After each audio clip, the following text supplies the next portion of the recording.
Hi, I am Charles. This video will talk about add few conditional formatting. Let's get started.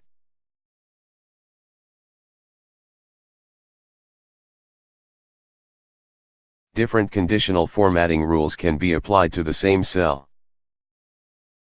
First, click and drag to select the cells. Then click on Conditional Formatting. The formatting rules will appear on the drop-down menu. Click on Top or Bottom Rules.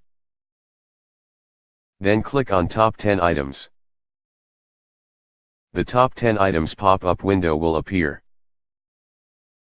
Click to select the color for the font and cell. Then click OK. And now the top 10 figures are highlighted. Now, I will add another conditional formatting rule to the same selected cells. First, click and drag to select the cells. Then click on Conditional Formatting. The formatting rules will appear on the drop-down menu. Click on Top or Bottom Rules.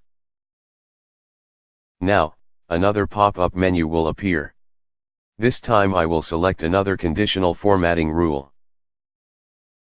Click on Bottom 10 Items. The Bottom 10 Items pop-up window will appear. Click to select the color for the font and cell. Then click OK. And now the top 10 figures are highlighted in green and the bottom 10 figures are highlighted in red. Well, that's it. I hope you enjoy this video and have learned something today. Thanks for watching.